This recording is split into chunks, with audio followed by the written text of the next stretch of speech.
breaking down every game, every day in Major League Baseball. This is the Baseball Betting Show. Here is your host, Greg Peterson. A warm and friendly hello. Welcome to lovely Las Vegas for the Baseball Betting Show with myself, Greg Peterson, now part of the VSIN Family Podcast. We've got an excellent podcast for you. We're going to be joined in segment number 2 by Jared Smith, who does tremendous work here at the network. We're going to be diving in with them as to what he's all taking a look at in the yes run, no run first inning market, some of his early takeaways from the first week and a half of the baseball season as well. And then in the final segment, we're going to give you guys picks and analysis on every single game on the betting board for this Baseball Tuesday as we touch them all. I know that Jared is going to have a lean or two on the Tuesday card as well that he's going to be sharing with us. And if you do have a question, comment, segment idea, what have you for this podcast, you do have one of two ways we offer those in. First one is my Twitter/X timeline at Jaden_D1. Keep in mind, letters EM, they mean does not matter. So as per usual, please do send these into the timeline. And the other way is find an Apple Podcast review. If you rate this podcast 5 stars, it is very much appreciated. And then from there, you are able to fire in whatever you'd like to hear on this podcast via that 5-star review. Did not get in any Twitter/X questions today, but we had a fun day of baseball on Monday. Let's take a look back at it, try to find some trends, and try to get to know these teams a little bit better. Games from yesterday is Greg buzzing about. Here is the rowdy recap. So far this season, the best team on the run line has been the old Pittsburgh Pirates. They are now 9-2 on the run line, whether that be laying a run and a half or getting a run and a half, and they got the job done once again on Monday. They take down the Detroit Tigers by a count of 7-4. For the Tigers, not the start that they were looking for out of Reese Olson, who gives up 6 runs over the course of 4 1/3 innings. You did have the bullpen from there do a solid job. Joey Wentz, 2 scoreless innings. Will Vest, pair of outs out of the bullpen, and Tyler Holton, he gives up a run in an inning. That run that Holton gave up a solo home run, as it was Brian Reynolds getting his second home run season, and Mitch Keller looked a bit better in this start. 9 strikeouts in 6 innings, was experiencing a little bit of velocity dip. Looked like it's starting to come back to him a little bit, and for the Pirates, they went 6 of 16 with men in scoring position, and the bullpen did their part as well, as you had a combined 2 innings from Josh Fleming and Aroldis Chapman. 1 unearned run given up. They were hurt by an error or 2 out there in the field. Ryder Ryan, he does give up a run in an inning as Oniel Cruz, 3rd error of the season, was a little bit costly there, but the Pirates, they find a way to get the job done, and they're able to get a nice win. And right now, the team that has the worst on the run line, that would be the Miami Marlins. They have covered just 1 out of their first 11 games on the run line, and they are 1-10 straight up. Completely shut out by the New York Yankees, 7-0 the final. Jesus Luzardo just got banged around like a piñata. 7 runs surrendered in 4 2/3 innings, including a pair of home runs. Juan Soto, Anthony Volpe both get their second home run season. Bullpen from there did solid. Matt Andrees, 2 scoreless innings. Birch Smith, 1 1/3 innings scoreless, but for the Marlins, they muster 2 hits against Nestor Cortez, who had really been struggling coming into the start. 8 scoreless out of him, and then Josh Majeski was able to come in. He lends a scoreless inning as well. We saw a slugfest out in the great city of Cincinnati, as Cincinnati was on to being able to get a win over the Milwaukee Brewers. This by a count of 10-8, as for the Milwaukee Brewers and the Cincinnati Reds, neither team was necessarily getting the start that they had desired. Aaron Ashby, 8 runs, 4 of which were earned, given up in 3 2/3 innings, including home run going deep for the Cincinnati Reds off of Will Benson, his second home run season. Then Ellie De La Cruz, he gets a pair of home runs in this one. First and second of the season. One comes off of J.B. Bukakis, gives up a solo home run in his inning of work, and then the other off of Brian Hudson, just 1 run given up in his inning of work. Joel Payamps, Bryce Wilson, they both lend a scoreless inning, and you did have a pair of home runs for the Brewers, as Bryce Terang was able to go deep off of Graham Ashcraft, his first home run season. Then Christian Yelich, he's able to get home run number 4 of the campaign, as that one comes off of Justin Wilson, who gave up 2 runs in a third of an inning. Now, Graham Ashcraft did complete 5 2/3 innings, but he did allow that home run. 5 earned runs, 6 runs in total is what he surrendered, but bullpen at his back. Lucas Sims, Alexis Diaz, Fernando Cruz, they are all able to lend a scoreless inning, so the Cincinnati Reds are able to get a win, and the Brewers still a relatively solid 6-3 start to the season for them. The Chicago White Sox, not off to such a good start. They are now 1-9 straight up, as the Cleveland Guardians are 8-2, by the way. 4-0, they take down the Chicago White Sox.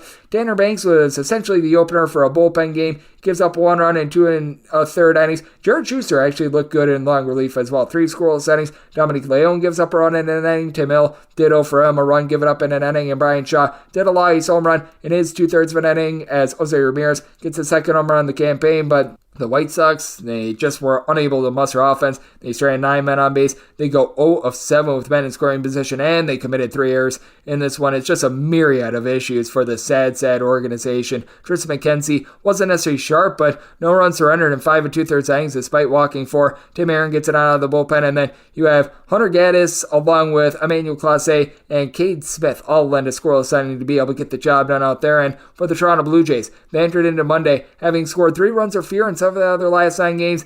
They get to Luis Castillo at home on Monday, though, 5-2. The Toronto Blue Jays are able to get the job done. As for the Jays, they get to Castillo for 4 runs over the course of 5 innings. No home runs, but they did a nice job just being able to play a little bit of small ball. From there, you did have a run and an inning given up by Brett DeGeis, and 2 scoreless innings were had by Tyson Miller as well. And for Seattle, not a lot doing for them on offense. They did get a pair of solo home runs as Cal Raleigh was able to go deep off of Chad Green. First home run of the season, then Yimi Garcia gives one up to J.P. Crawford, the second of the campaign, but Jose Barrios. Very good start. 6 2/3 innings scoreless. Yimi Garcia gets 4 outs out of the bullpen, gives up his solo home run, and then Chad Green, solo home run surrendered in his inning of work as well. The Houston Astros, they've been a little bit of an underwhelming team on totals this season, but now they get their 3rd over of the season. They take it to the Texas Rangers, 7-5 the final. For the Astros, they were supposed to start Framber Valdez in this one, but he was a late scratch. Blair Henley, who I can't say is necessarily the world's greatest starter for the Houston Astros.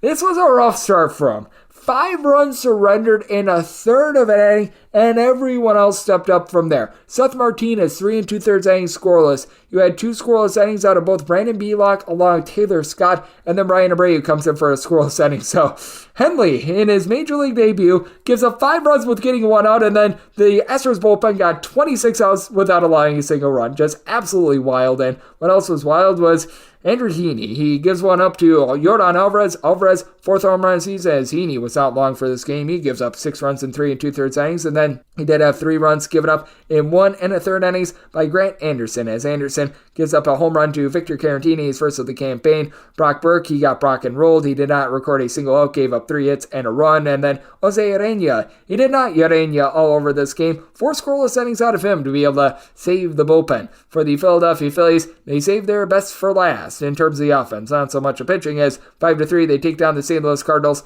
Cardinals were down 3-1 in the 9th inning. They are able to rally, and they get to Mr. Jeff Hoffman for a pair of runs out there in that one. As for Hoffman, he gives up 2 runs in an inning. And for Spencer Turnbull, another really nice start. Looks like he's returning to form. Gives up just 2 hits, no runs over the course of 6 scoreless innings. But Sir Anthony Dominguez, he did allow a home run in his inning of work, as it was home run number 2 for a catcher that's starting to grow on me, Ivan Herrera. He has looked really good for the Cardinals thus far. Meanwhile, Jose Alvarado, Gregory Soto both supply a scoreless inning. And for the Philadelphia Phillies, Brandon Marsh gets his 3rd home run of the season. That came in the 9th inning off of Giovanni Gallegos, who gives up a home run in a third of an inning. And for Miles Michaelis, not a bad start here. 2 runs surrendered in 6 2/3 innings. Matthew Liberatore, 1 2/3 innings scoreless. And then Ryan Elsley, he gives up 2 runs, one of which was earned in the 10th inning to take the loss, as Andre Palante also was able to provide an out of the bullpen scoreless. For the LA Dodgers, they have won over the last 3 regular seasons, dating back to the start of the 2022 season. 220 total regular season games. Just 35 of those have been by 1 run, and they win by multiple runs on Monday. 4-2, they take down the Minnesota Twins. Shohei Ohtani and James Outman both were able to take Jay Jackson for a ride, as Ohtani, 3rd home run of the season. Outman, who's had his struggles, gets his first of the campaign. As for Minnesota, Bailey Ober gave a relatively good start. 7 punch-outs, 1 run allowed over the course of 5 innings. Stephen Okert, he gives up a run in an inning, but then Jay Jackson gives up those 2 solo runs in his inning of work before Griffin Jacks, Cody Funderburk, they both lend a scoreless inning. And for the Minnesota Twins, this has been one of the most anemic offenses out there in baseball. They have played 6 unders to 2 overs as far this season. Manuel Margot takes James Paxton for a home run, his first of the campaign, as Paxton still relatively solid. 2 runs surrendered in 6 innings. From there, Ryan Brazier, Danny Hudson, along with Evan Phillips, they're all able to lend a scoreless inning to be able to get the job done out there. And for the New York Mets, the offense comes alive for them, as they've been a good team to the under thus far this season, but they were overwhelming against the Atlanta Braves. 8-7 the final. Brandon Nimmo wakes up for a pair of home runs, going deep off of Charlie Morton and AJ Minter, first and second home runs of the season. Then Pierce Johnson gives one up to DJ Turn It Up Stewart, his first home run of the campaign, as for Pierce Johnson gives up 3 runs in 2/3 of an inning. Minter gives up up just the solo home run in his inning of work, and the starter Charlie Morton. Not a good one here. Gives up a home run, 4 runs in total, 5 walks in 5 2/3 innings before Aaron Bummer gives you an out of the bullpen, and Jesse Chavez 1 2/3 innings scoreless. But for the Braves, they go just 3 of 15 with men in scoring position. Marcell Ozuna off to a really nice start to the year. He goes deep off of one. Julio Teheran, his 5th home run season as for Julio Teheran. I just love saying the name in that sort of a fashion. He gives up 4 runs over the course of 2 2/3 innings, and the bullpen didn't do a bad job there. Reed Garrett, 2 1/3 innings scoreless. He did have Cole Sulzer, Jake Diekman both give up a run in an inning, and then Ode Lopez gives up a run in an inning, but Drew Smith scoreless inning. So the Mets, they're able to get the job done. They're able to get a win, and so was our DK Network write-up pick. We are now 8-5 on these thus far this season. As for the Colorado Rockies, not going to be able to say this very often, they get a win, and the Arizona Diamondbacks, I believe that they have lost every one of their road games thus far this season. 7-5, the Rockies get it done. Our play was on the over of 10.5, got bet up to 11, and it didn't matter whether you took 10.5 or 11.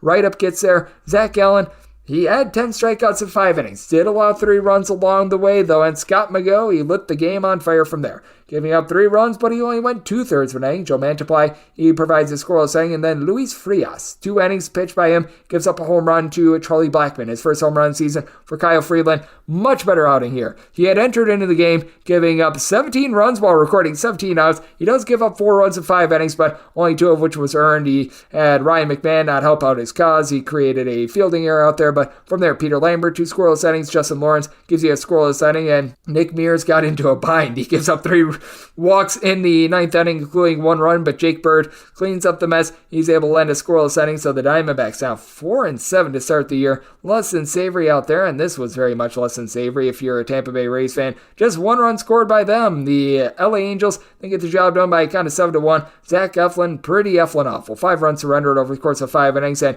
he gives up a home run to Mike Trout, who is very much on point to begin the season. 5th home run of the campaign. Tyler Anderson, he was tremendous. 7 scoreless innings out of him. Adam Simber, 8 scoreless inning, and then Hunter Strickland. Yes, he is still in the league. He gives up a run in his inning of work. As for the Rays, they had Jake Elboagui's pack fill some innings. He goes for 3 innings, giving up 2 runs along the way. And you did see out west, the San Francisco Giants did not get what they had desired out of Blake Snell in his first start. 8-1, the Washington Nationals get to him, and they get the job done for Blake Snell. 5 strikeouts in 3 innings, walk 2, not a sharp performance out of him. And then the bullpen was less than sharp as well. 3 1/3 innings from Kaiwei Tang, and he gives up 2 runs along the way. You had 2 runs given up by Landon Rupp, and he only got 2 outs out of him as well. And then you did have one of the Rogers in Rogers squared, and Taylor Rogers be able to provide a pair of scoreless innings, but Eric Miller, he gives up a run and an inning. And for Rupp, he did allow a home run along the way. Lane Thomas, who has really struggled to start out the year, first home run of the campaign out of him. And Trevor Williams, good start here. 1 run surrendered in 5 innings. From there, Derek Law, 2 scoreless innings. Dylan Floro, Matt Barnes, they're both able to supply a scoreless inning as the Giants go 0 of 10 with men in scoring position. And this was brutal if you were on the Chicago Cubs. The Chicago Cubs get up 8-0 in this game. They're up 8-0 going into the bottom of the 6th inning, and then they make like your buddy at the bar, and they cannot close as Fernando Tatis Jr. hits a walk-off home run. 9-8, the Padres get it done. Javier Assad, not a bad start here. 2 runs surrendered over the course of 5 innings. He struck out 7. Now, he did give up a home run along the way. As for the Padres going deep off of him, you had Jake Cronenworth get his first home run in the campaign. From there, Fernando Tatis Jr. goes deep off of Edber Alzolay. That was in the 8th inning. 4th home run in the campaign. And Xander Bogaerts goes deep off of Luke Little for his first home run of the season. So he came up big off of Little, who gave up a home run in his inning of work. Jose Quas, he gave up 4 runs, 2 of which were earned while getting just 1 out of the bullpen. You had a pair of errors by Miguel Amaya, allowing Dansby Swanson not help out, and then Edber Alzolay allows that home run to Fernando Tatis Jr. in his 2/3 of an inning of work. Hector Neris, he had a scoreless inning of his own, and for the Padres, Yu Darvish, not what you were looking for out of him. Gives up 4 runs in 3 innings. Pedro Avila gives up 4 runs in 3 innings, but from there, Wandy Peralta, Robert Suarez, and Yadier dos Santos, they're all able to supply a scoreless inning, so they're able to get the job done out there in the lovely state of California. And if you're taking a look at the trends of baseball right now, by the way, your best over teams right now, the Atlanta Braves and the San Francisco Giants. Not what you'd be expecting from the Giants, certainly what you'd be expecting from the Atlanta Braves. 6 overs, 2 under. unders and a push, but overall this season, it has been a very overwhelming season. 54.7% of games have been going over, 81 overs, 67 unders. We've had quite a few pushes along the way, and favorites on the money line are doing relatively solid. 59.2% hit rate for favorites at 90 and 62 on road teams. They continue to have a nice tear. 81 and 74 is what they're performing on the money line. If you take a look at the last 7 days in baseball, it has been the home teams being able to see a little bit of sway for them. 48 and 38 on the money line. So after a very good start to the season for these road teams, it does feel like it's falling back to earth a little bit. And on Monday, we did see 7 overs to 6 unders. So that's what we're seeing in baseball right now, and that's what we all got on Monday. Now let's turn it forward to Tuesday, and let's take a look at how Jared Smith, our good friend at VSIN, is looking at the yes run, no run first inning market, and we'll do so next right here on the Baseball Betting Show with myself, Greg Peterson, now a part of the VSIN Family Podcast. Breaking down every game, every day in Major League Baseball, this is the Baseball Betting Show. Here is your host, Greg Peterson. And we're back here in lovely Las Vegas for the Baseball Betting Show with myself, Greg Peterson, now part of the VSIN Family Podcast, and it is always great to be joined by this man, as Jared Smith. He does absolutely excellent work on so many different fronts. You're able to catch him every weekend on Fox Sports Radio, taking a look at so many different things, especially when it comes to the college football season. He does tremendous work here at VSIN as our main yes run, no run first inning guy, live on the line, and so much more. You're able to follow him on Twitter/X at Jared Lee Smith altogether. And Jared, always a pleasure, my friend. Thank you. No problem, Greg. Always good to have you aboard. And Jared, I know you're getting all hyped up and you're getting ready to go with regards to yes run, no run first inning. You, much like myself, we're doing an astute job taking a look at college basketball this year as well. But when it comes to taking a look at yes run, no run first inning in the early part of the season, how do you go about things? Because when it comes to the middle part of the season, you have a lot of data as to how the top of these orders, how these starting pitchers are performing with regards to first and second innings. And I do think that when it comes to the early part of the season, it can be a little bit more strange to take a look at things because we just don't have those data points that we're going to during the summer months. Yeah, I always struggle with the beginning of the year. It's getting a little bit easier because there's so many different markets available now, not just Yerfy-Nerfy, but you can also bet on how many pitches there will be in the first inning. You can bet on all types of player props on the hitter side as well. So I just think the options available to you now give me a chance to maybe look through some markets earlier in the year that I wouldn't normally look at and just see where things stand, because I do think the exotic markets, the derivative markets, the prop markets, that's where I like to swim in baseball. I don't bet a lot of traditional sides and totals. I'll dabble with some run lines, maybe some first fives. And then when we get closer to the postseason, I'll really start to ramp that up. But for the most part, my handicaps and my bets during the regular season, almost 100% props and derivative based. It is a slow build. I think after a couple weeks, you should feel comfortable. I think 2 starts through the rotation, each team gets 10 to 15 games of data points on the offensive side. You can start to formulate a vibe. For example, we're about 143 games. It's crazy. We're already 140 games in, but we're already starting to see a little bit of a Nerfy vibe to start to form, about 56% through the first 140 so games. So again, not a massive sample. We're only a couple of percent of the way through, but so far, in terms of the first inning, the offenses have lagged just a little bit. Yep, and I think that it is interesting that you do mention a little bit of a Nerfy vibe to begin the season, because if you're looking at full game sides and totals, it has been the overs that have really been reigning supreme for the first few games of the season. But that said, we've been seeing a lot of first innings come up a little bit dry. What do you attribute this to? Because that really speaks to me when you have a lot of first innings going with the no run in the first inning, but a lot of full games going over, that it feels like the starting pitchers, for lack of better terms, are ahead of bullpens right now in regards to the way that they're executing. Yeah, I think weather also is a factor. I don't know if we can rant on this show, Greg, but I'll be honest, the way that the baseball executives handle the schedule every year baffles me.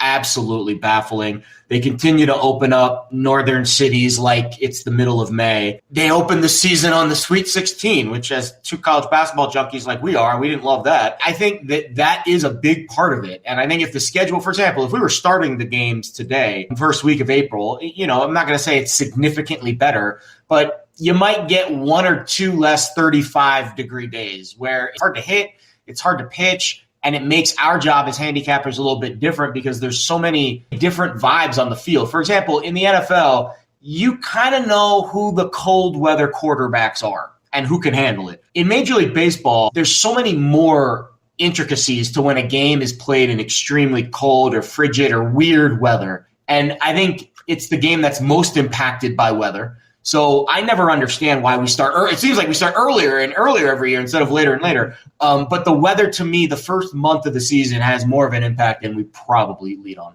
Yep, and if I were Major League Baseball, I'd be trying to put as many games as humanly possible the first month of the season out there in the southern part of the country, the state of Texas, the state of California, Florida, what have you.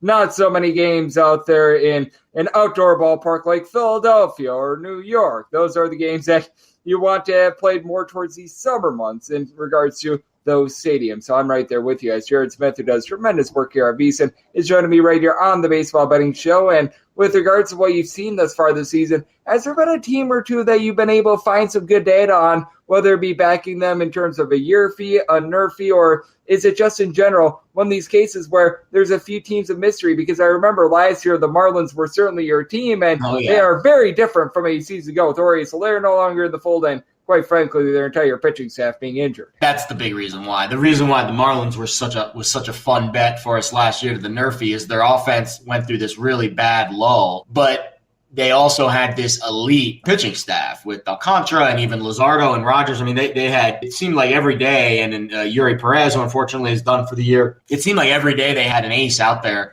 and they weren't hitting. It's still too early to designate one of my teams as like, this is going to be our nerfy team or this is going to be our Yurfy team this year. I will say this, Colorado is probably my favorite team to bet against. From a nerfy-Yurfy perspective, it's bizarre. It's probably the only situation I've seen like this in my 3 years of doing this. They can't score. They really struggle to score. They've scored in one first inning through their first 10 games, but the Yurfy is 7-3 because their pitchers just keep giving up runs. They've given up a run in the first inning 7 out of their 10 games. That is how bad their pitching staff has been early in games this season. So that's an interesting dichotomy where you can find a team that is not giving you a lot of nerfy love, but they're giving up a lot of runs. Well, then, again, the derivative market's your friend.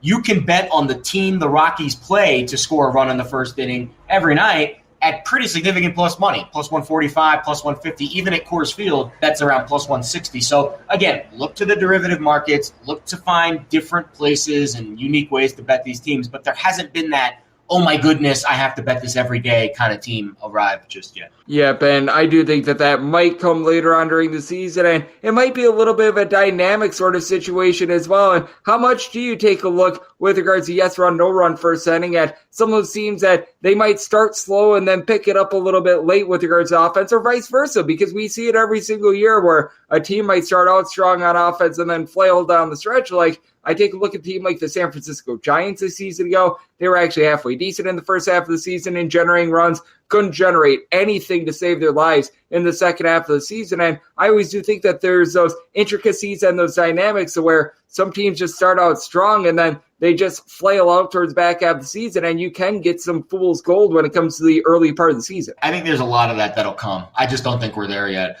I really struggle with the first 2 weeks. I think the first 2 weeks is you kind of just throw a bunch of stuff on the wall and see what sticks. You see if you can find a market that you've got a good groove in. You see if you find a team or a situation that you can keep going back to every night and it's like consistent. Like, I know when this guy pitches, I'm betting this. I know when this team plays, I'm betting this. Because baseball to me is so rhythmic and it's such a routine. The first 2 weeks, you have no routine. You're scanning a wide landscape of all these different wagers you can make, and you don't know what's worked for you. It's such a unique sport, unlike any other sport to bet because of the length of the season. And it makes these first 2 weeks, really, frankly, the first month, you have to really stay disciplined. So I always tell people, if you struggle the first month, don't give up and act like, throw a hissy fit like it's the way the whole season is going to go. The first month of baseball season is weird. The whole sport itself, the season is designed not to matter in April. So don't let it matter for your bankroll. Yep, absolutely. And it's not like these games don't completely matter at all, but at the same time, you've got so many different data points. You've got 162 games, 1 or 2 losses. Well, you're going to get a lot of bites at the apple. And this isn't the NFL where if you have a bad Sunday, you have to stew on it for many days. And if you don't have anything on the Thursday game, you're not going to be able to get back at it until about a week or so. Well, when it comes to Major League Baseball, you have a rough Sunday. You know what? There's plenty of games to be able to bet on Monday, and I do think that is both encouraging and for some people it can be a little bit rough because when you're in a little bit of a rut, it can seem to just feel never ending. But at the same time, I'm personally someone that does love the day in, day out action that a sport like baseball provides because if you have a rough day, being able to try to take a look at a team like the Chicago Cubs, for example, momentum's as good as the next day's starter, and being able to just gauge a different starter in general, I think is such a great dynamic that baseball provides that really no other sport does. It's the most unique sport to bet on every day. I have a new strategy. It's not like a new strategy. It's a new mental approach this year, Greg. I'm treating every week like it's a season. I'm tracking it like it's a season. I'm doing weekly. This is how I did this week. And then I'm kind of compartmentalizing each season in its own separate week. Now, I've never done it like this before. I've always treated it like monthly, usually April, May, June, July. But I'm trying to take smaller bites this year. And I'm going to try to see how that does to my mental approach because I do think, to your point, the grind of this takes its toll.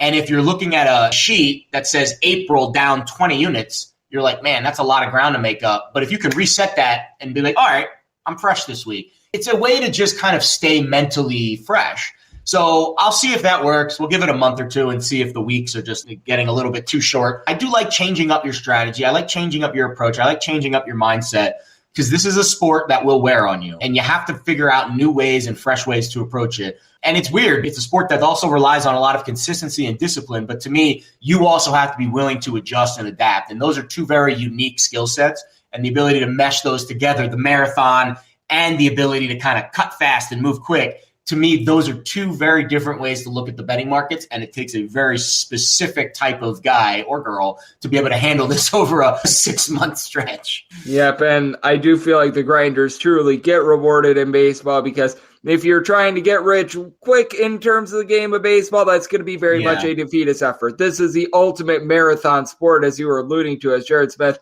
who does such great work here at VSIN, is joining me right here on the Baseball Betting Show. And Jared, I did want to ask you about this as well, because I do think that sometimes taking a look at the futures market in Major League Baseball can be a little bit difficult prior to the season. And I do think that a lot of the opportunities, they come in season, like anyone that bet Blake Snell after like the first month of the season to win Cy Young. You were very, very handsomely paid on that one. But was there anything that you did take a look at prior to the season that did appeal to you, whether that be a player award, whether that be a team to go over, under their win total? Was there anything that you fired in on prior to the season? I actually made a pretty decent amount of preseason wagers. I like the win total markets preseason. That's my preferred bet of choice because I know during the regular season, I don't bet a lot of sides.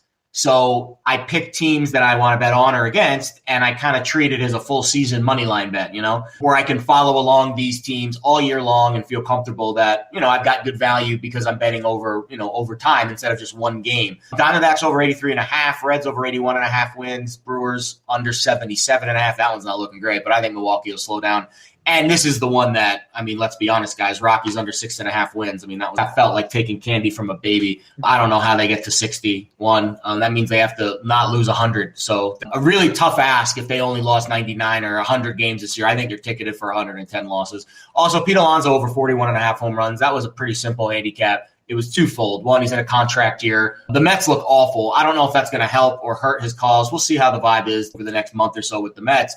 But also, he's donating $1,000 to animal shelters, rescue shelters, every time he hits a home run this year. So I love that karma for him. I wanted to get involved and do a little social media awareness for that. So I bet the over 41.5 on his home run total, and then him to lead the league in home runs this year was 12-1. So again, not a massive portfolio pre-flop. I also took a little small piece of the Cardinals to win the Central. I think they were underpriced, but the Brewers obviously starting fast isn't helping that. But I still think Milwaukee will slow down. Yep, I do think so as well. I think the big question mark for the Milwaukee Brewers is the young bats and the offense. If guys like Bryce Harang and company can keep this up, that is going to be a dangerous team. But I would say it's less likely than more than likely that they are going to be able to do so. So I'm right there with you. And I do think that Central is going to be wide open. And Jared, just in terms of the slate that we have for Tuesday, it's a pretty expansive one. We've got all 30 teams that are going to be in action. Is there anything that you are going to be taking a look at, fully recognizing that we're doing this while the yes run, no run first inning props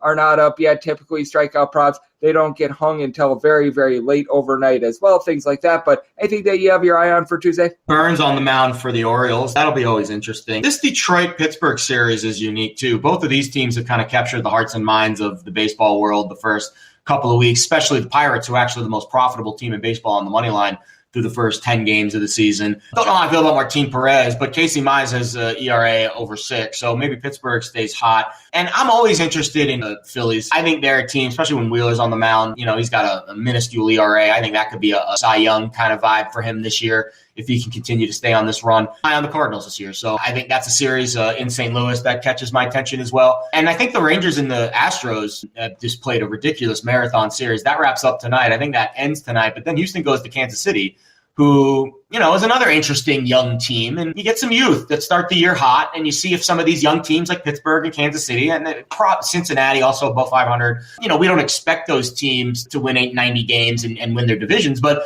I do think it's always interesting when new, fresh blood starts to come to the forefront and when they get a chance to face the Brewers and the Astros and teams that are, you know, the tops of their divisions most years. So keep an eye on those young, hungry teams throughout the first few weeks. The markets tend to be a little slow to catch up. Yep, I do think so as well. And when it comes to young, hungry teams, we have seen quite a few be able to rise up and have a nice start to the season. And a man that is always hungry, a man that is always doing a tremendous job, taking a look at so many different things. That'd be you, Jared. You do such an amazing job taking a look at this great game of baseball. You did incredible work on the college basketball front. I know you're getting set for what is going to be a tremendous football season as well with the NFL draft. So let the good people at home know it's all on tap for you and how people are able to follow along on social media and other platforms. Yeah, absolutely. Fox Sports Radio every Saturday morning, 6 to 9 a.m. Pacific. We have transitioned to basketball, do some baseball, but we'll get back into football vibes once we get to the June, July, August, summer months. And then Live on the Line is every weekday. I'm doing a lot of fill-in work for them. Danny Kleppinger, who does fantastic work, is in Monaco right now covering the Masters for tennis. I'll be filling in with them pretty much the entire month of April and most of May. You can watch that, of course, noon Eastern, 9 Pacific, a bunch of different platforms, Stadium, Valley Sports, Marquee, Yes Network if you're on the East Coast there in New York City. So lots of different ways to catch me. And then, of course, every Saturday night with Ben Wilson on VSIN, doing Live Bet Saturday,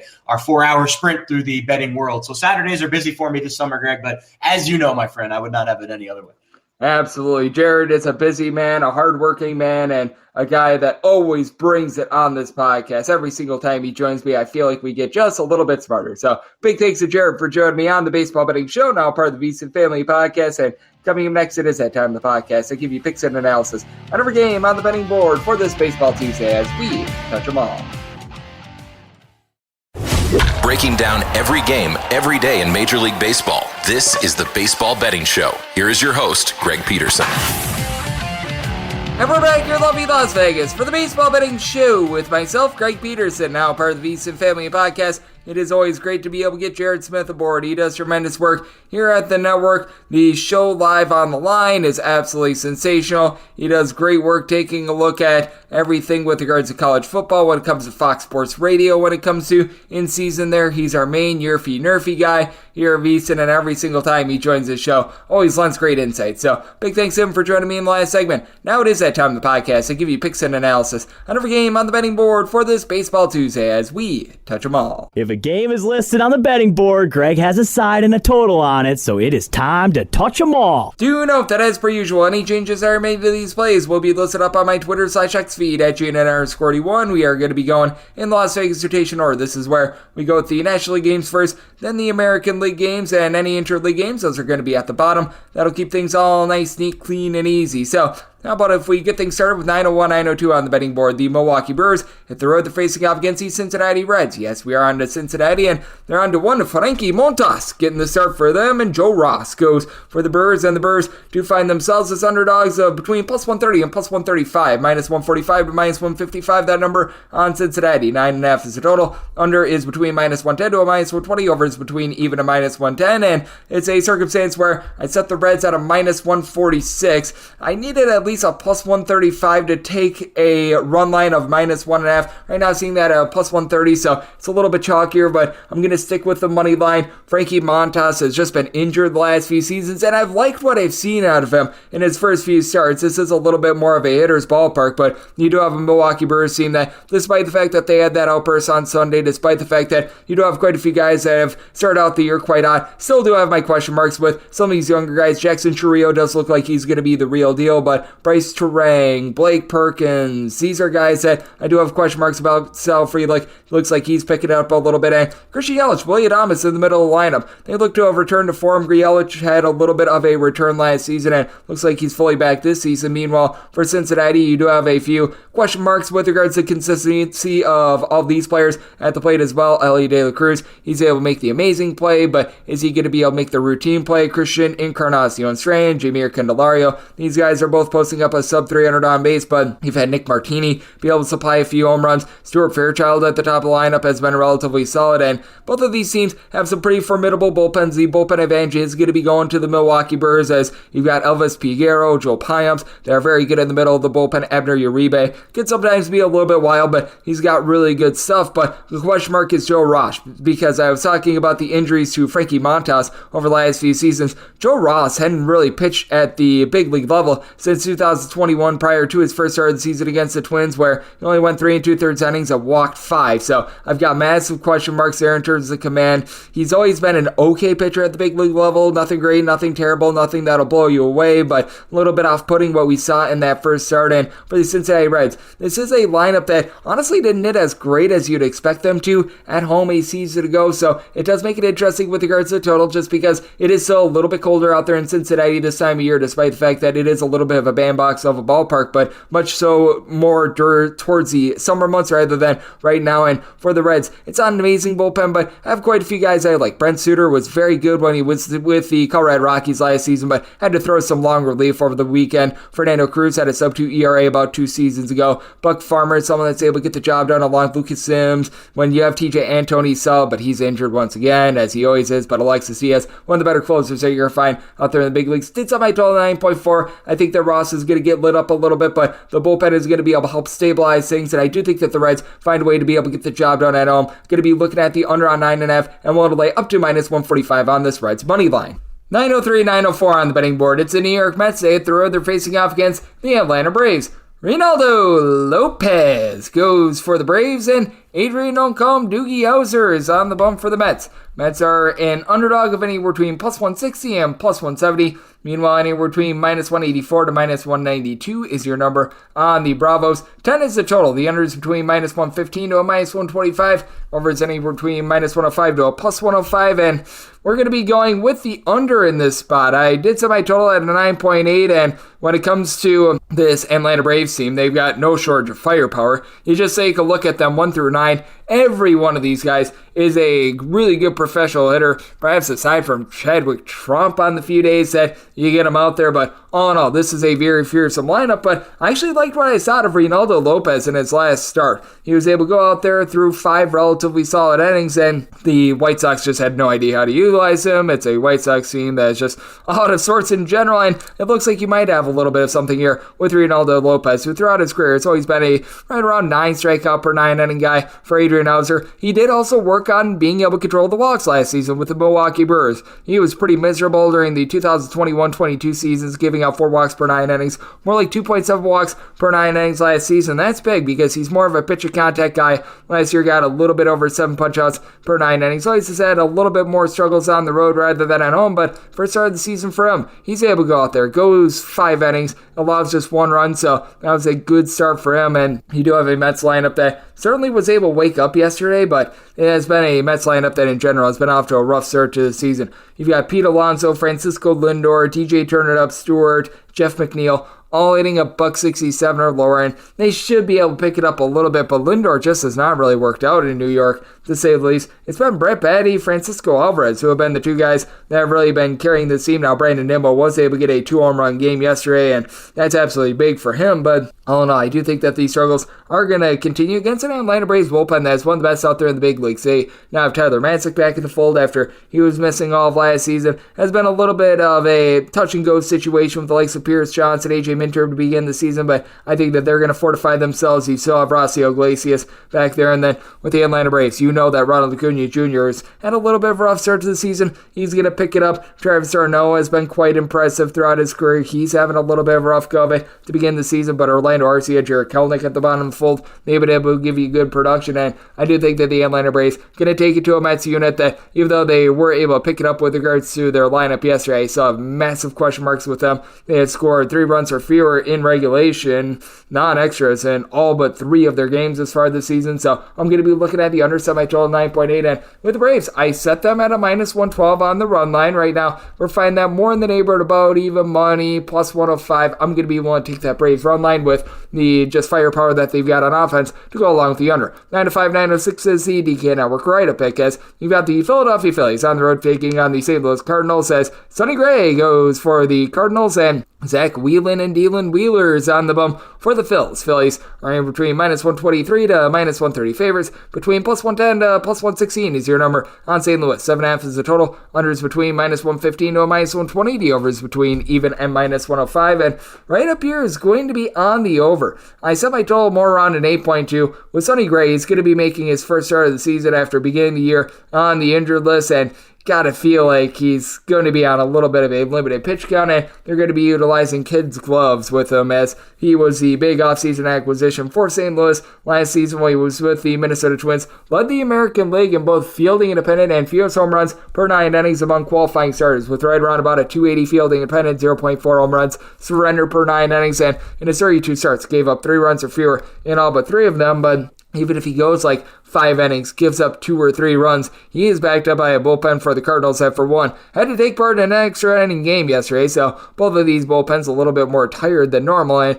for 2, they returned 1 reliever from last year that had a ERA better than a 3.5. That'd be Ryan Helsley. Past that, you've got guys like Giovanni Gallegos, Ryan Fernandez, Jojo Romero, Andre Palante, guys that you really don't trust in, and entering into the day yesterday, the Philadelphia Phillies bullpen was posting up an ERA right around about a 5.61 for this season, as I've just noticed this with the Philadelphia Phillies year in and year out. It always feels like the bullpen has their struggles to begin the season. Cerrito Dominguez, Jose Alvarado, they've had a pretty miserable start to the campaign. You've got in some relatively good innings out of Jeff Hoffman and Junior Marte, but you've got rolls of the dice with guys like Matt Strahm and company, and for the Phillies, Zach Wheeler has had a relatively solid start to the season. Has given up just 1 earned run over the course of 12 innings, 2 unearned runs to go along with that as well. But throughout his career, he's had his struggles in the months of March and April. It's the only month in general that he has an ERA north of 4 for his career, and I do think that he's going to struggle with a St. Louis Cardinals lineup that has a pair of guys, Paul Goldschmidt, Nolan Arenado, that have gotten off to some touch-and-go starts of the season. Arenado, he's been able to get on base in terms of generating hits, but not really moving the line in terms of walks. Both of these guys have a combined 1 home run, but I do think that they are going to be able to pick it up. You know that they're going to be able to pick it up, in my opinion. And then Brandon Donovan has some of the more demonstrative home and road splits in terms of getting on base in all baseball. Nolan Gorman is able to supply some boom. He's been able to give this team a pair of home runs. You've even been able to get the catcher spot going as well. Wilson Contreras, Ivan Herrera, combined 4 home runs between those two. And for the Philadelphia Phillies, they were 8th in the league last season in terms of total runs scored, 6th after the All-Star break. You've had a few guys struggle to begin the season for this team, as Nick Castellanos has not been able to get out of neutral.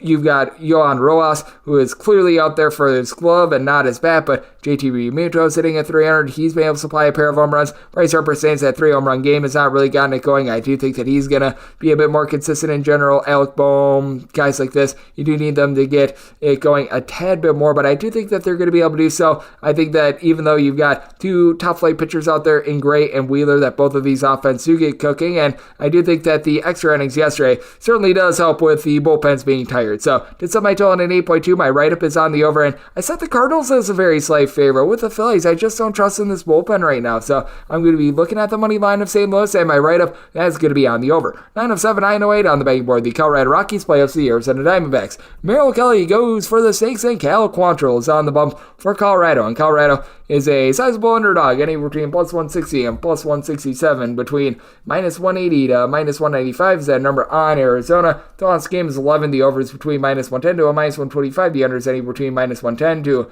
a plus 105. And if you're looking at the Diamondbacks run line, anywhere between minus 123 to minus 130 is what you're going to be laying there.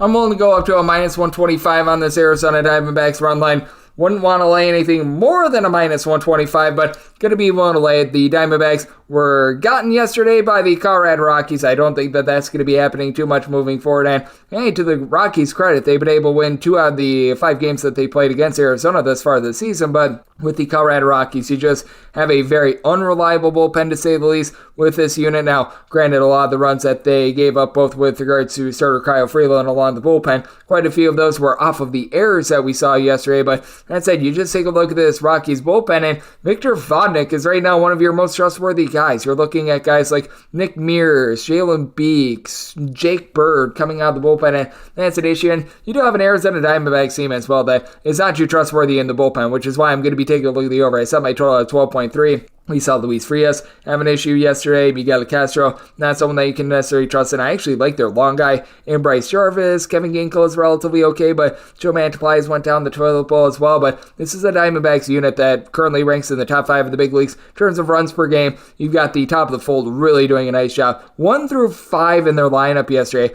all giving you at least a 340 on base. And as a matter of fact, when you look at the guys that were in the lineup and gave you at least 1 at-bat yesterday, you had pretty much all but, I believe, 2 of the guys that saw an at-bat yesterday giving you at least a 340 on base. So these guys are doing a nice job being able to move the line. Christian Walker already has 3 home runs this far this season. Corbin Carroll's gotten off to a little bit of a rough start, but he had a pair of hits yesterday. You know that he's going to be fine. Ketel Marte, he's been able to provide 3 home runs, so it has been a Marte parte. Meanwhile, for the Colorado Rockies, they just hit so differently away from home rather than at home. They only averaged about 3.65 runs per game away from home last season, 5.35 at home. Their batting average at home last season more than 35 points higher than it was away from home. And you've got Ryan McMahon, north of 400 this far this season. He has been tremendous. You've got Charlie Blackmon, who moves the line. He was able to get a home run yesterday. Hasn't been providing a lot of pop, though, but he's been able to find a way on base. You've got a few guys that they just really need to pick it up. Eliarius Montero, Brandon Rogers, throwing there Chris Bryant. All these guys hanging below the middle line of 200, and Bryant is just looking like a big, giant waste of money. But Brenton Doyle at the bottom fold has been a nice find as well. And for Merrill Kelly, he has a ERA that's about a full point higher away from home rather than at home for his career, but was a much better road pitcher last season. I do think that he has done a nice job of being able to work on that split. He's given up 3 runs in 13 and 2/3 innings thus far this season. First start against the Colorado Rockies, punched out 8, gave up 1 run in 6 and 2/3 innings, but now he's up at Coors. But so is Cal Quantrill, a pitch contact guy who, I don't think that this is going to be necessarily the world's greatest fit for him. Last season, he was only getting right around 6 strikeouts per 9 innings. Always has relatively solid command, but in this sort of a ballpark, I think that Cal Quantrill is going to get eaten alive by these Diamondbacks bats. So it is a circumstance where I did set my total at 12.3. I do like the over, and with the Diamondbacks, I'm going to be willing to ride with them, laying a run half up to a minus 125. 909, 910 on the betting board. The Washington Nationals on the road. They're facing off against the San Francisco Giants. Kyle Harrison is on the bump for the Giants, and Josiah Gray goes for the Nationals. Nationals are an underdog of between plus 145 to plus 150. Meanwhile, minus 160 to minus 175 is that number on San Francisco. 8 to 8.5 is the total on the 8.5. Unders between minus 115 to a minus 120. The overs between minus 105 to a even money price. And on the 8, overs minus 120. Under is even. You're going to be getting a plus 125 to a plus 130 on the Giants, laying a run and a half, and that's what I'm going to be looking at. Was want to take anything of a plus 120 or higher to lay a run and a half. Set my money line more around a minus 169. I'd rather have the run line in this ordeal. Now, Josiah Gray, very different in the way that he pitches when he's away from home rather than when he's at home. Actually had a sub-3 ERA away from home a season ago, 5.48 ERA at home. I have no idea how he's got such a demonstrative split because Washington isn't necessarily the worst pitcher's ballpark out there in the world, but he just gives up a lot of walks in general. We've seen that in his first 2 starts of the season, 5 walks given up in 8 2/3 innings. The hard contact certainly has been there over the last 2 seasons, giving up north of a home run and a half per 9 innings. Now, he's backed up by a Washington Nationals lineup that has fortified itself a little bit in the offseason. They do add some power with the likes of Jesse Winker, Joey Gallo, Eddie Rosario, all guys that have provided at least 25 home runs in a season in their lives, and you do need some of your returning pieces like Keibert Ruiz, Joey Meneses to be able to pick it up a little bit, but this was a bunch that did a nice job being able to move the line a season ago, and they go up against the San Francisco Giants unit that has done a nice job bringing in talent to be able to fortify this line. Matt Chapman has had a rough start to the season, hitting below the Mendoza line of a 200, or a Soler has been a little bit up and down as well, but I do anticipate a very nice year for him as well. Entered into yesterday with a pair of home runs for the Giants. They did not get what they were looking for out of Blake Snell yesterday, so I do think that is going to allow for a little bit more in terms of the game getting a bit harebrained towards back half of it, as for the San Francisco Giants, they did have to utilize a lot of their longer relievers, but for Kyle Harrison, I think that he can go out there, give you a nice start. He's got really good stuff in general. He, in his 2 starts, has given up 6 runs in 11 innings, but 4 of those runs came against the LA Dodgers, and when you face off against the LA Dodgers on the road, you know that it's going to be a little bit of a rough go of it for you, but I do think that he's going to do a nice job being able to get some nice strikeouts, help out a bullpen that is going to have Rogers squared relatively good to go in this one. Tyler and Taylor Rogers. Ryan Walker has been relatively solid as a long guy. He didn't really get used up yesterday as well. And for the Washington Nationals, Hunter Harvey has been solid out there in the bullpen. I cannot agree with them putting Kyle Finnegan in the closer spot, as he has been an issue for the team the last few seasons, but Jordan Weems, Jarrett Law, these are guys that are relatively solid. And for the San Francisco Giants, I do think that guys like Jungle Lee are going to be able to fortify themselves, as you still have the likes of Therio Estrada, Mikey Stremski, Wilmer Flores, guys that last season did a solid job getting on base. Now guys are going to give you like 15 to 20 home runs throughout the season. I do think that the Giants are going to be able to get to the Nationals in this ordeal. I'm going to be willing to lay the run line. I'm going to take a plus 120 or higher on the Giants, and did set my total at an 8.4. Personally, I would rather have the 8 over rather than the 8.5 under, especially with a tired Giants bullpen. So looking at the over and that Giants run line. 9-11, 9-12 on the betting board. It is the Chicago Cubs on the road facing off against the Slam Diego Padres. Joe Musgrove is on the bump for the Pods, and it is old to be determined who's going to be on the bump for the Cubs, so this is a game that's presently off the board. Right now, we're looking through the grapevine as to who might be getting the start. I'm thinking that you're probably going to have just some sort of a bullpen game here for the Cubs. I officially listed Drew Smyly as a starter. That was the listed starter up on Fangraphs, and if that is the case, and you get like the bullpen, Drew Smyly, just a poo-poo board of pitchers in general, I set the Padres at a minus 168, would be willing to take a run line at a plus 118 or higher, laying a run and a half, and then 8 or less looking at the over, 8.5 or higher, the under for Joe Musgrove. I think that he's going to be able to do his part in this win, and even though he got lit up in his first go around this season when went up against the LA Dodgers, gave up 5 runs in 2 3/3 innings, has looked quite well ever since then. Last start against the St. Louis Cardinals, punches out 7, gives up 1 run over the course of 6 innings, and if you do indeed give Drew Smyly the start in this one for the Cubs, it's not like he's foreign to making starts. He's someone that was a starter for much of the season last year before he got demoted to the bullpen. He's been utilized as a long guy recently, last pitch on Friday for 2 2/3 innings, so I could see him being like a 3-inning guy, and then from there, you just look to a few guys like a Ben Brown, perhaps Yancy Almonte to be able to hold down the fort. Perhaps you utilize Luke Little, who I believe was a starter at the minor league level as well. And for the Cubs, it's not a great bullpen. It's not a bad bullpen. Jose Cuas has been relatively solid for the team, but for the San Diego Padres, I do think that they're going to be able to get to the pitching, as Jake Cronenworth has done a nice job of being able to get on base as far as the season, north of a 350 on base going into yesterday. Luis Campusano doesn't really take his base, but he's done a nice job putting bat to ball. He's already got a home run with a 350 average going into yesterday. Xander Bogaerts has been a little bit up and down since joining the Padres, but with he, Manny Machado, Fernando Tatis Jr. in the middle of the lineup, you got to like what they're providing there. And for Machado and Tatis, combined 5 home runs going into yesterday as well. Meanwhile, for the Chicago Cubs,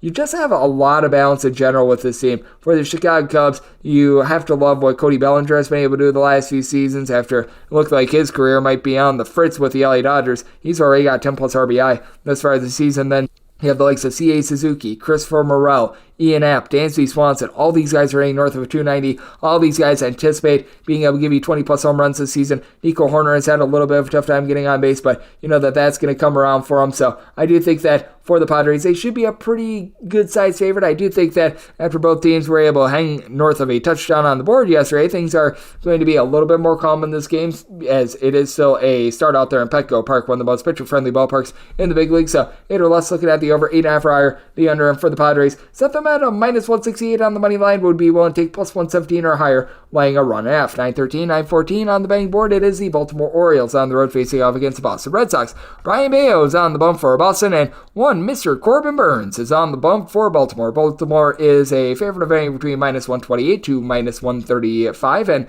you're going to be getting between plus 110 to plus 121 on the Boston Red Sox. 8.5 is the total. Unders between minus 105 to minus 115, and same goes for the over.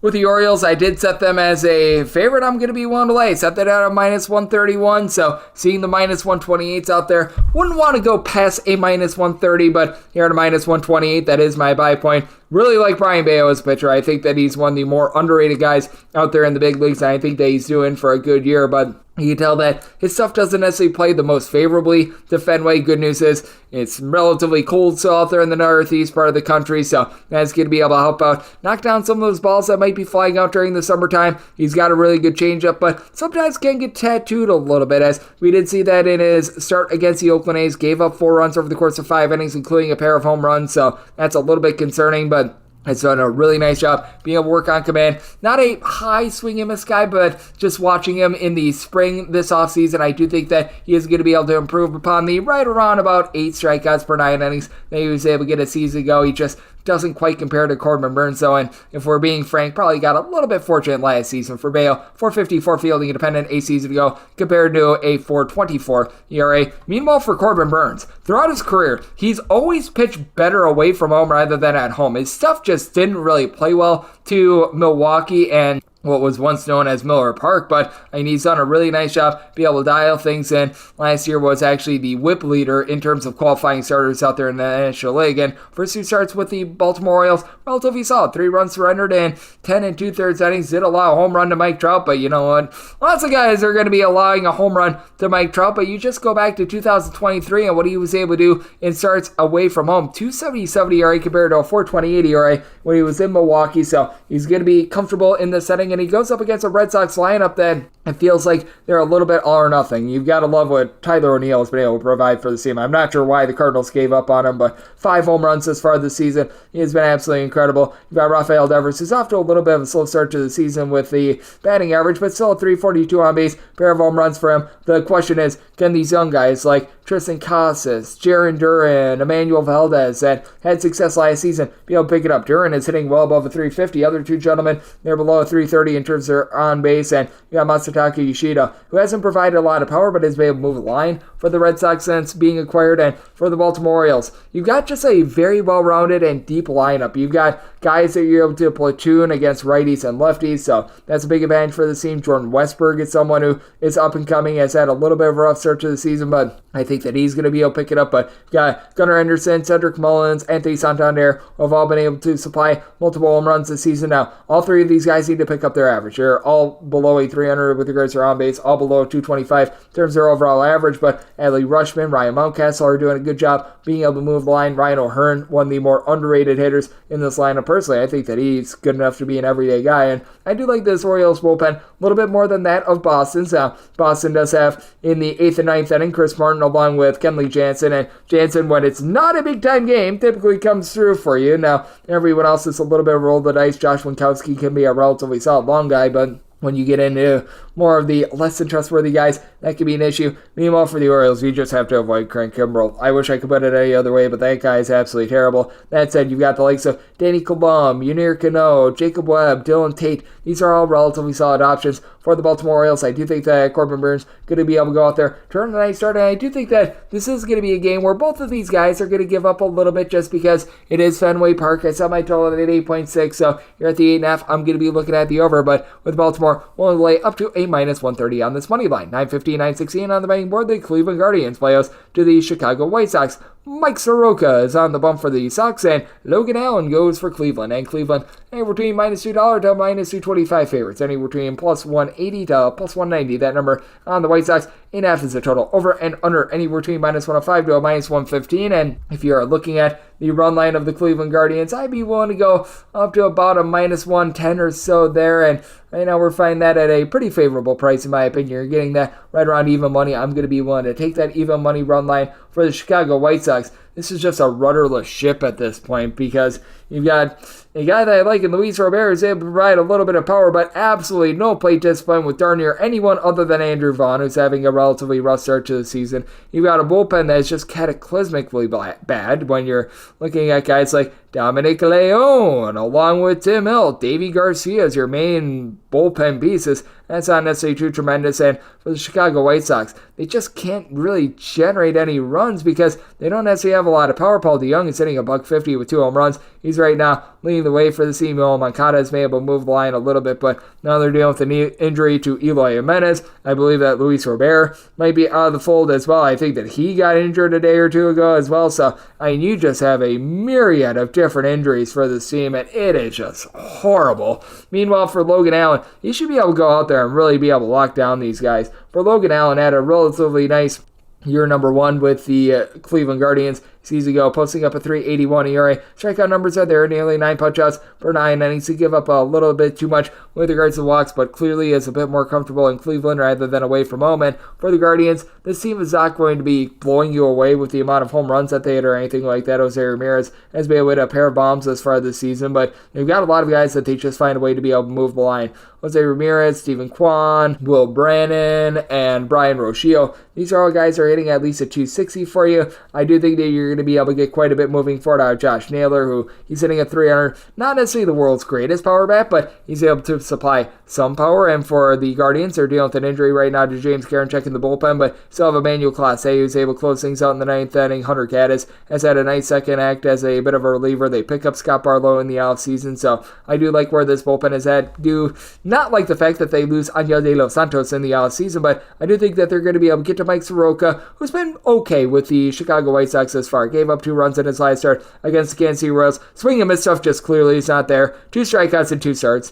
That needs to be a little bit better, but the command has been relatively solid, giving up just 3 walks in this time span. But with Cleveland being a relative just move the line, sort of station to station sort of team, I do think that this is going to be a bit of a death by a million cuts game, and I just have no faith in this White Sox lineup. Now that they've got Eloy Jimenez along with Luis Robert out of the fold, you just have nobody else that's able to hit for this team. So it is a circumstance where I did set my total at an 8.1. I'm going to be looking at the under on 8.5, as I don't think the White Sox do their part, and willing to take the run line of the Guardians. Will be willing to lay up to about a -107 there. 917, 918 on the betting board. The Toronto Blue Jays, they play the Seattle Mariners. George Kirby goes for the Mariners, and Chris Bassett is the hook, line, and sinker for the Jays. The Blue Jays are very slight favorites, anywhere between -109 to -115. Between -105 to +102 is a number on Seattle. 8 is the total. Unders between -110 to a -120. The overs between even money and -110. Did set my total at 8.3. I'm going to be looking at the over. Now, with Chris Bassett, ever since he has joined the Toronto Blue Jays, so much better at home rather than away from home. His ERA is more than 1.5 lower when he is at home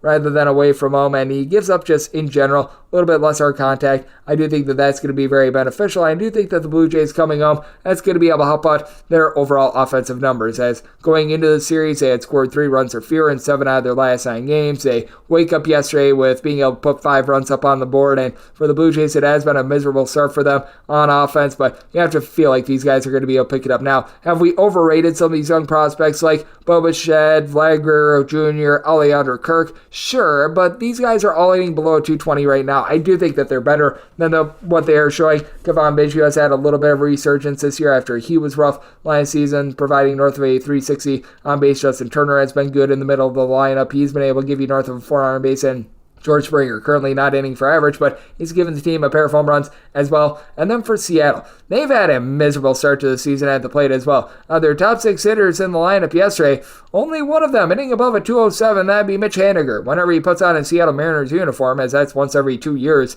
he's been relatively solid. But Julio Rodriguez, Jorge Polanco, J.P. Crawford, Dominic Canzone, these guys are all having a rough start to the season. Canzone has been able to provide a pair of home runs. And for Seattle, they do have some functional power. Mitch Garver, Cal Raleigh, these guys are able to provide a little bit of that. And for Seattle, they just do a nice job in general of being able to cobble up this bullpen. They are dealing with a few guys that are currently out of the fold, like Gregory Santos, who comes over from the Chicago White Sox. He's dealing with an injury along with Matt Brash, but do like what I'm seeing out of these guys like Trent Thornton, Taylor Cicado. You've obviously got Andres Munoz in the back half. And then for the Toronto Blue Jays, having Eric Swanson, Jordan Romano being out of the fold, that does hurt them quite a bit as well. But Tim Mesa, he was very good for the CMA season ago. Yimi Garcia was a little bit up and down, but I think that he's going to be able to lock in and find it a little bit more as well. So it's an interesting circumstance with Chris Bassett. I've always been hesitant to back him. His walks per 9 rate last year was right around about 3, and then you've got George Kirby, who's been all about command. Last year, about 1.1 walks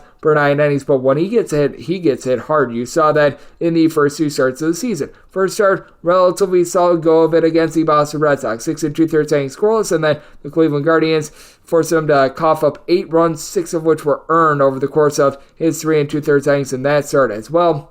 He gives up a little bit over a home run per 9 innings. So you can tell that when he's away from home, his numbers do shoot up just a little bit more rather than when he is at home. So I did something I told it at 8.3. Even though Kirby is accurate, he does get hit around quite a bit and isn't necessarily the world's greatest swing and miss guy. So I do like the over. And for the Blue Jays, I did set them at a minus 108 on the money line. I'm seeing one straight minus 108 out there. Would like to see this perhaps trickle down a little bit more to more like a minus 105 or so. But at current numbers, we'll be looking at a minus 108 or better with the Toronto Blue Jays, and looking at this 8 over. 919, 920 on the betting board. The Kansas City Royals, they do play out the Houston Astros. Christian Javier is on the bump for the Astros, and Cole Reagans is on the bump for Kansas City. Kansas City is an underdog anywhere between plus 105 to plus 110. Meanwhile, minus 116, minus 125, that number on Houston, with the total 8.5. Overs between minus 110 to a minus 115, minus 105 to minus 110 is that juice on the under. And set the Astros at a minus 112 on the money line. Would need at least a plus 112 to be able to take a shot on Kansas City, and we've seen this number shoot up quite a bit.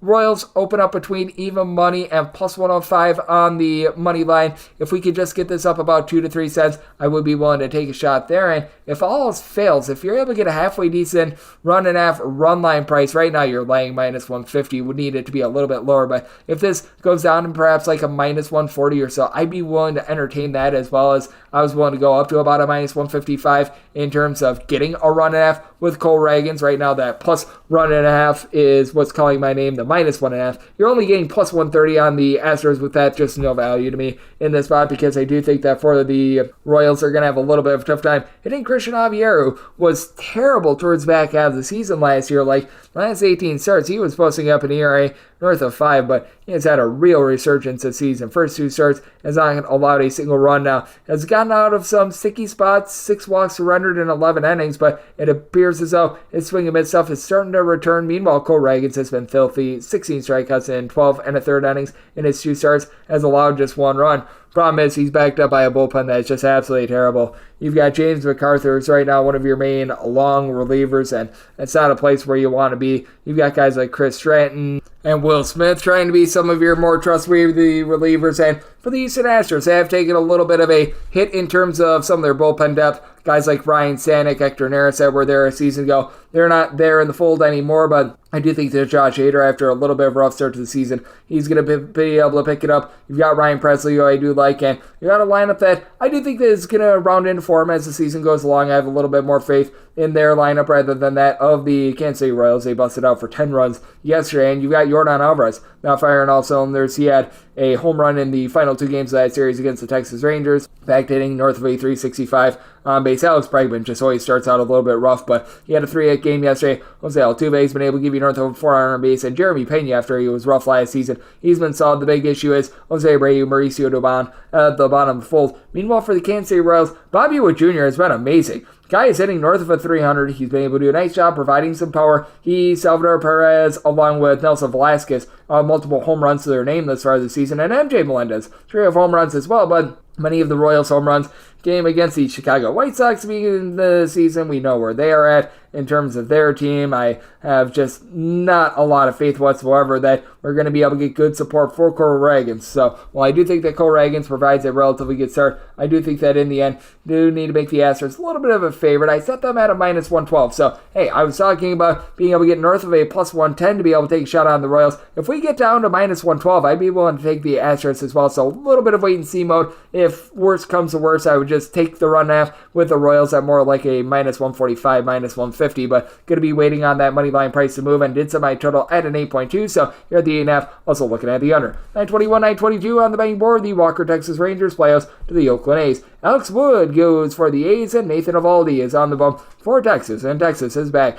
to being a favorite between minus $2 and minus 215, plus 180 to plus 185, that number on Oakland. 8.5 to 9 is the total on the 8.5. Under is even money, and the over is minus 120. Seeing on the 9, the over is minus 120, and the under is even as well, so pick your poison there. And I did set my total at an 8.8. Personally, I would rather take a look at the 8.5 over rather than the 9 under, but that's just me. I do think that the Rangers should be able to go out there and have a relatively dominant performance as well. If you're taking a look at the run line for the Texas Rangers, right now that's right around about a minus 115 or so, and I do think that we need to adjust our numbers on the A's a little bit because they have been able to cover the run line in 6 out of their last 7 games, and plus 185 is my absolute minimum buy point on Oakland, and I'd be willing to take a plus 185, not a cent less, but I'd be willing to dive in at a plus 195 as Alex Wood did certainly have his issues last season while he was over with the San Francisco Giants, but he does a relatively solid job not giving up a whole gobble ton of walks or anything like that. He very much is going to be a little bit more of a pitcher contact guy. Was able to get right around about 8.5 strikeouts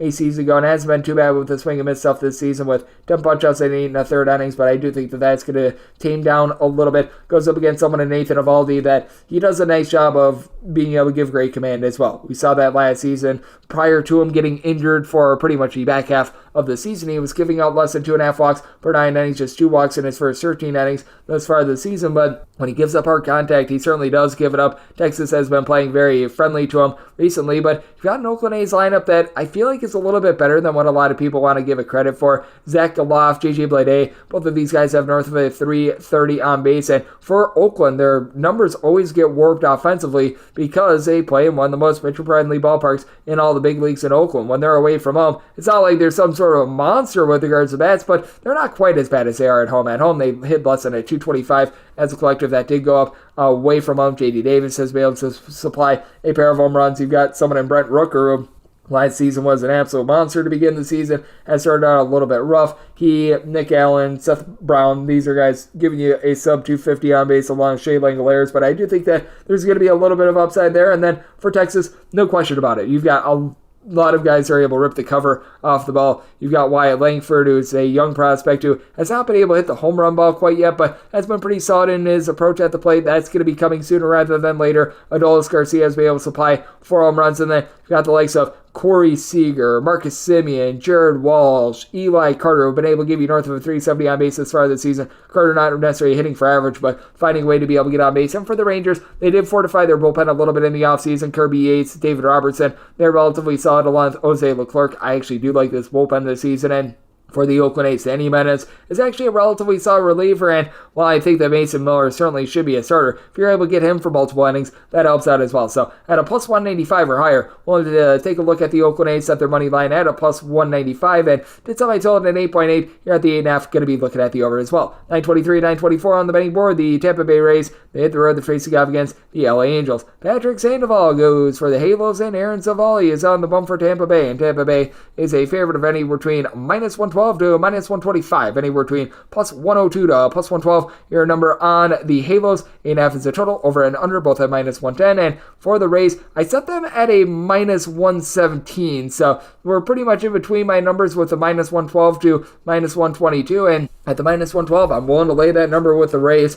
Less than savory performance yesterday against the LA Angels, and for the Rays, they've been a little bit out of sorts in terms of their offense this season. I do think that they're going to be able to pick it up a little bit. This was one of the better teams in the big leagues Brewers last season in terms of being able to find a way to get on base. They do have some strikeout tendencies, but even yesterday, they scored 1 run, but they only struck out 3 times. Their approach at the plate was halfway decent. They just need to find a way to be able to get the likes of Randy Arozarena, Yandy Diaz, Harold Ramirez all online. These were guys that hit well north of a 260 last season. All 3 guys hitting below a 240 right now. You've got Isaac Paredes, who is giving you some nice power. He was able to hit 30 home runs last season, 310 on base. Ahmed Rosario, I think, is going to work out for the team as well. And Jose Siri has been one of the best base stealers in all baseball this far this season. And for the LA Angels, just a very top-heavy team. Taylor Ward, Mike Trout, these guys have been rock solid. Trout is already up to 5 home runs this season. Ward is giving you 10-plus RBI. Both of these guys hitting north of a 295, but outside of that, what else are you going to be able to get? Logan O'Hoppe, Luis Renifo at the bottom fold have been absolutely tremendous, and I do like Logan O'Hoppe's upside. Prior to him getting injured last season, was very good behind the plate defensively and at the plate, but Zach Neto, Mickey Moniak, Anthony Rendon, Brandon Drury, these guys are just not getting it going, and the Angels bullpen just does not compare to that of the Tampa Bay Rays. For the Rays, guys like Garrett Clevenger, Colin Boucher, and Pete Fairbanks, they're very rock solid, and they're going to be one of the best bullpens in the big leagues once again this season.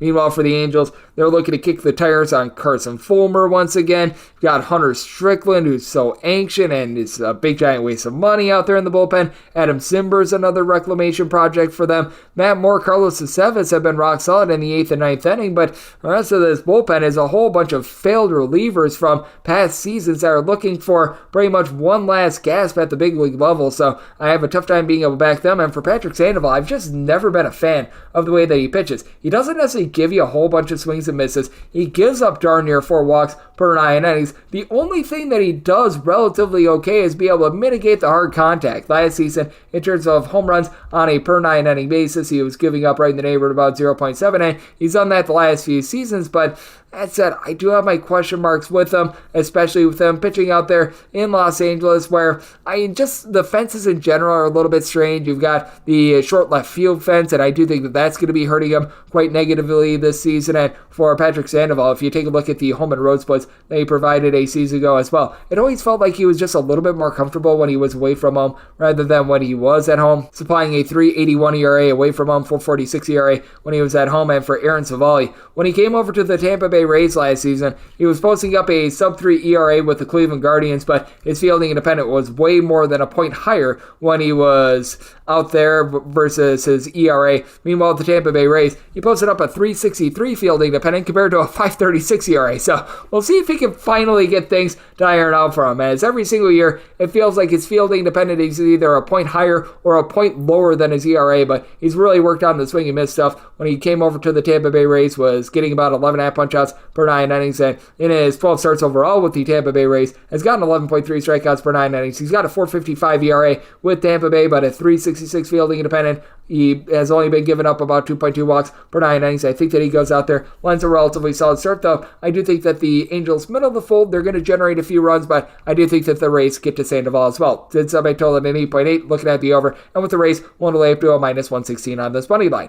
9.25, 9.26 on the betting board. The Pittsburgh Pirates plays the Detroit Tigers. Casey Mize is on the bump for Detroit, and Martin Perez is on the bump for Pittsburgh. Pittsburgh is a favorite of any between minus 125 to a minus 130, between plus 110 to plus 118 is your number on Detroit. 8.5 is the total. Over is minus 115. The under is minus 105, and I set the Pirates at a minus 106. Was willing to take plus 107 or greater with the Tigers. Casey Mize, not necessarily the world's greatest start for him. First time out, but after he overcame Tommy John surgery last year, was pretty much on the shelf for the last year and a half or so. I do think that he's going to be able to figure it out, completely change up his pitch mix in the offseason as well, and still had some pretty explosive stuff. Had 4 strikeouts in 4 1/3 innings, pair of walks. It wasn't a great performance. It wasn't a bad performance, and goes up against the starter Martin Perez that is very much a pitcher contact guy. Last season with the Texas Rangers was only getting about 7 to 7.5 strikeouts per 9 innings. Doesn't do the world's greatest job in terms of command, and when he was away from Texas, he was certainly giving up rockets. It was so bad for him that he was relegated to the bullpen. Thus far this season, has been able to give you a relatively solid performance with 2.45 with his ERA through 2 starts, but 5 walks in his 11 innings. His fielding independent way higher than his ERA at this point. I do think that regression is going to come in from now. All they need from him pretty much is 5 solid innings, because this Pittsburgh Pirates bullpen, even with Ryan Baruchi currently dealing with an injury, you've got Aroldis Chapman, David Bednar in the 8th and 9th inning. I do think that Hunter Stratton has quite a bit of upside upside in the bullpen. I like Jose Hernandez. This is a very good bullpen, and for the Detroit Tigers, it's a unit that doesn't have that one lockdown closer or anything like that, but you look at all these guys like Jason Foley, Andrew Chafin, Will Vest. They pick up Shelby Miller, who had a sub-3 ERA with the LA Dodgers a season ago. You've got there like 4 or 5 guys who are going to supply for you a sub-350 ERA. They're very good situationally against righties versus lefties, and the big question for the Tigers is, can they generate enough offense? As they've had Spencer Torkelson get off to a relatively rough start to the season, while Riley Green has been able to supply you with a trio of home runs, just has not been able to do a great job of being able to get on base, hitting just a $194 as he, Torkelson, Javi Baez, Mark Hanna, Kerry Carpenter, all these guys are hitting at 210 or lower. For Baez, I don't think he's ever going to pick it up. He's just a big giant waste of money at this point, but that said, you do have some young guys with some upside. Parker Meadows is off to a rough season, but Colt Keith, he's been able to give you some good performances out there in the infield. A young 22-year-old who has quite a bit of upside. Don't know if he's going to supply a lot of boom, but I think that he's going to do a good job moving the line. The Pirates offense is certainly ahead of that of the Detroit Tigers, as you've got Oniel Cruz, who's coming into his own, hitting at 300 with a pair of home runs. Brian Reynolds, a pair of home runs, 350 on base. You've been able to have quite a few guys be able to step up. For Jack Swinitsky, been a little bit of a rough start to the season from sub 300 on base. Hasn't necessarily been ripping the cover off the ball, but Jared Trololo, he's been able to do a nice job. He's supplied a home run. He's hitting north of a 275 for the team as well. Pirates have the advantage with regards to the lineup. I do think that the Tigers have the pitching advantage, so being able to get north of a plus 110, I'm going to be looking at the Tigers on the money line. And this time I told it at 8.3. I do think that the Tigers have a tough time scoring, but I do think that Mize and company going to be able to keep the Pirates off the board. So looking at the under and the Tigers on the money line, 927, 928 on the betting board. The Miami Marlins, they are on the road facing off against the New York Yankees. Carlos Rodon is on the bump for the Yankees, and AJ Puck is on the bump for Miami, and Miami is an underdog between plus 160 and plus 175, and between minus 185 to minus 195 is that number on the New York Yankees. 8 is the total, over is minus 115, under is minus 105. Been looking at that Yankees run line, getting right around about a plus 110 there. I was willing to lay up to about a minus 110 for Carlos Rodon. It doesn't look like quite the same guy that we got like 2 to 3 years ago, but I mean, first 2 starts,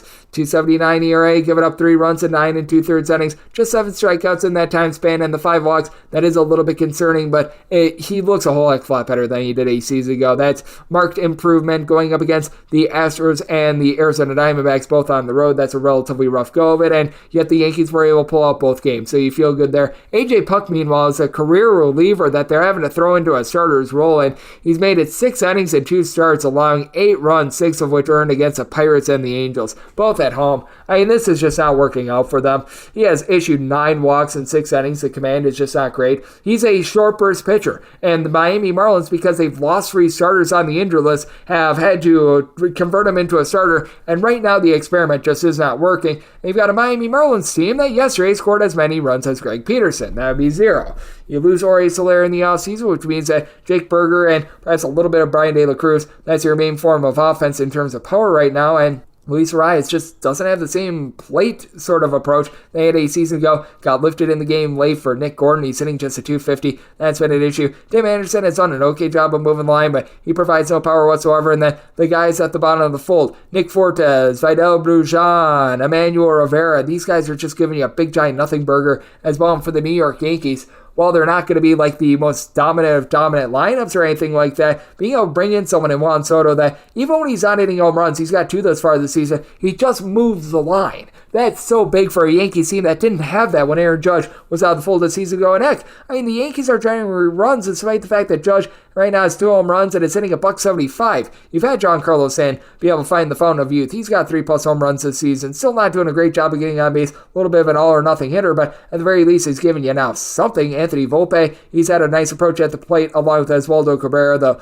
Cabrera out of the fold yesterday, he's been dealing with a few injuries as well. But the New York Yankees, they've got a far better bullpen as well. Ian Hamilton has issues over the weekend, but all in all, when Jonathan the Wise Guy's out there, he's dealing with injuries once again. Even someone like a Caleb Ferguson, these are relatively good pieces to be able to get the ball to Clay Holmes. This is one of the better bullpens, in my opinion, in the big leagues, and I did like low-key that Victor Gonzalez pickup. Meanwhile, for the Miami Marlins, once again, with AJ Puck now being out of the fold, with them not retaining Steven Okert, it's a rough place to be, as you got Brian Hoying who's able to give you a little bit of length, and I love George Soriano, a good multi-inning guy. Tanner Scott has been relatively okay, but Sixto Sanchez has not been working out. Huascar Zobin is all over the place. If you're relying upon Matt Andriese for good innings, well, you're probably not going to be wanting to put too much faith into that, as he has not been great throughout his career, and I do think that the Yankees go out there much like they did yesterday, completely dominate this game. I don't think that the Marlins can completely shut out Carlos Rodon. Still does not look like the Carlos Rodon of old, but AJ Puck is not worthy of being a starter right now at the big league level. I did some, I told it at 8.8. I like the over, and with the Yankees, going to be willing to lay up to a minus 110 on that run line, and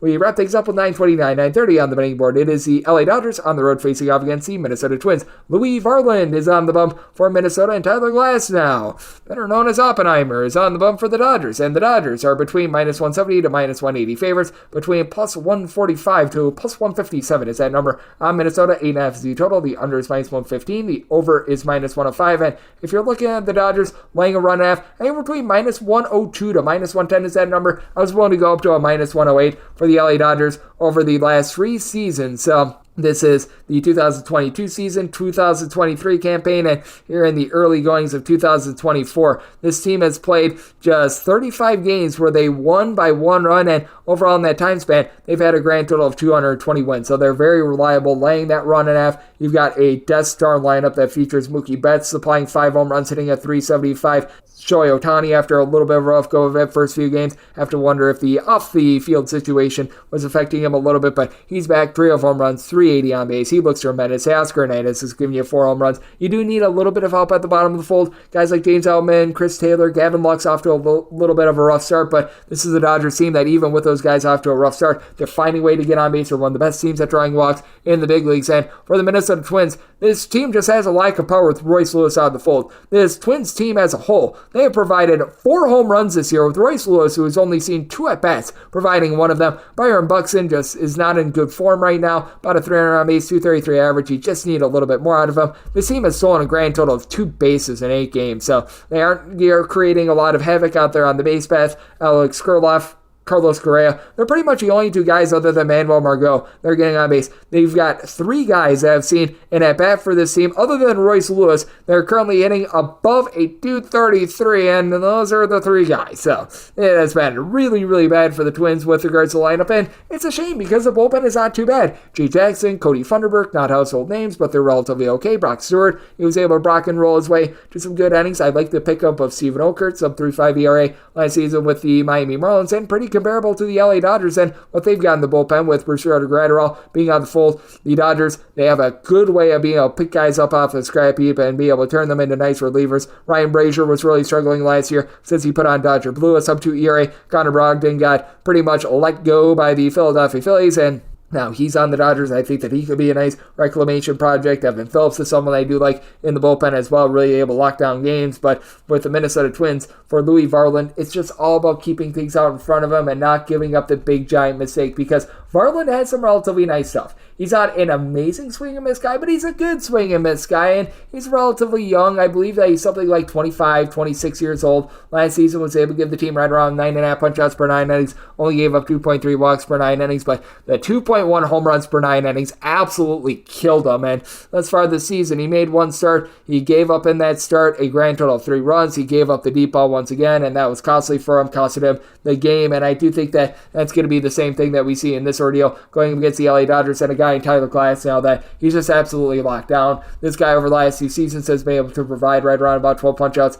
per 9 innings for Glasnow. Sometimes he will be a little bit loose. He'll give up a few walks here and there, but has done a nice job being able to mitigate the hard contact thus far. His strikeout numbers have been a little bit down thus far this season, but I do expect them to rebound, and he's backed up by a rock-solid bullpen, so did sub by total at an 8.1. Getting an 8.5, I'm going to be looking at the under. It's still pretty chilly out there in the Midwest, and I do think that Varland is going to be able to lock things down, but I do think that for the Minnesota Twins, with their just complete lack of offense, they just do nothing in this game. So I do like the Dodgers on the run line and the under, and that'll wrap things up for the Tuesday edition of the Baseball Betting Show, now part of the VSIN family of podcasts. If you do like hearing from this fine podcast, Baseball Betting Show, you're able to subscribe subscribe wherever you get podcasts, Apple Podcasts, Google Play, Spotify, Stitcher, and TuneIn. If you have a question, comment, segment idea, whatever you for this podcast, you have one of two ways we fire those in. First one is my Twitter/X timeline at Jaden_D1. Keep in mind, letters EM, they mean does not matter, so as per usual, please do send these into the timeline. Other ways, find an Apple Podcast review. If you rate this podcast 5 stars, it is very much appreciated. From there, you're able to fire in whatever you'd like to hear on this podcast via that 5-star review. And a big thanks to Jared Smith, who does great work here at the network. He joined me in the last segment, coming at you guys every single day throughout the baseball season. That means I'm coming at you once again tomorrow. Thank you so much for tuning in.